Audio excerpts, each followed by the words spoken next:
सब बहनों को मेरे नमस्ते और बच्चों को मेरा प्यार। आज हम एक खास व्यक्तित्व के बारे में बात करना चाहेंगे। जब एक दिन छोटी सी गुड़िया अंग्रेजी की किताब के पेज पलट रही होती है तो उसके पिताजी आते हैं और बेटी को देखते हैं और उनके हाथ से किताब को छीन लेते हैं और बेटी को बताते हैं कि बेटी, किताबें पढ़ना महिलाओं के लिए अभिशाप है। ये तो सिर्फ ऊंच वर्ग के लोगों के लिए है। बेटी ने उसी दिन मन में ठान लिया कि मैं इस अभिशाप को वरदान में बदल कर रहूंगी।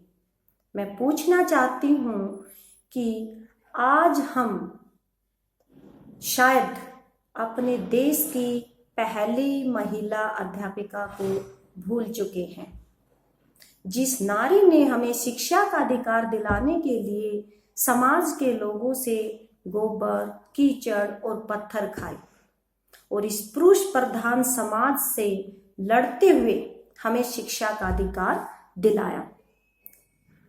उन्होंने सिर्फ एक शिक्षा का अधिकार ही नहीं दिलाया, बल्कि सती प्रथा, बाल विवाह और पुनर्विवाह जैसे अनेक आंदोलन चलाए।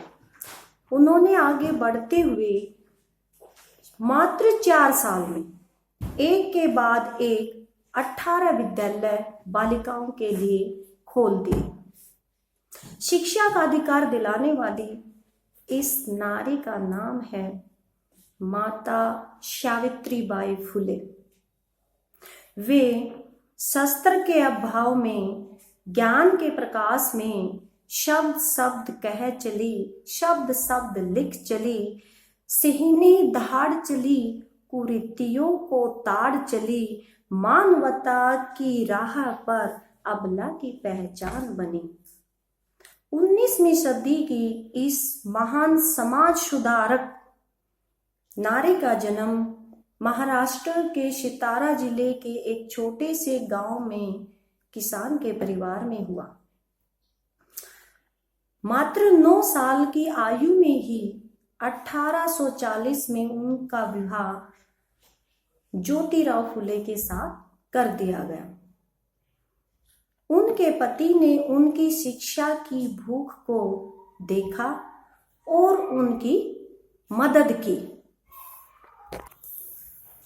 माता सावित्रीबाई फुले ने देश के कोने कोने में नारियों के अंदर ज्ञान की ज्योति जगा दी। ब्रिटिश सरकार ने भी उन्हें सम्मानित किया।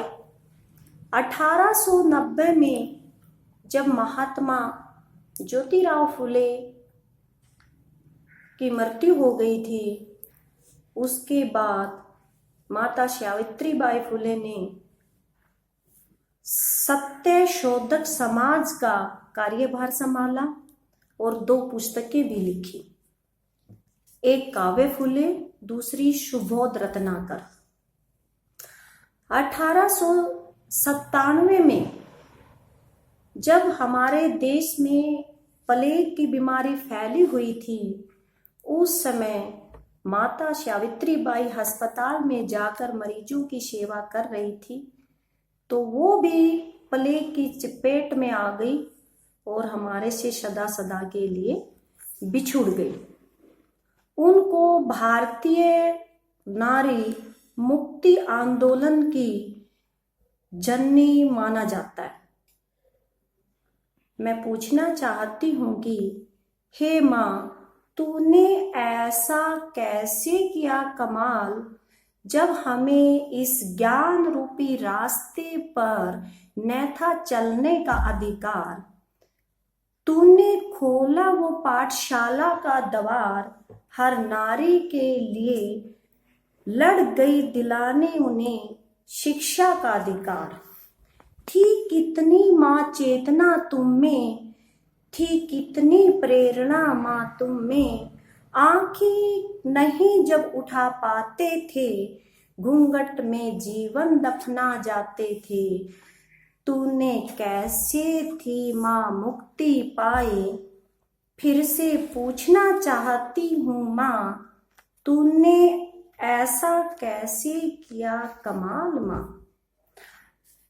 आज हम प्रण लेते हैं कि अपने बच्चों को बताएं कि शिक्षक दिवस पर माँ सरस्वती जो शिक्षा की देवी मानी जाती है, उसकी पूजा करने के साथ साथ हमें माता सावित्री बाई फुले की भी पूजा करनी चाहिए। धन्यवाद।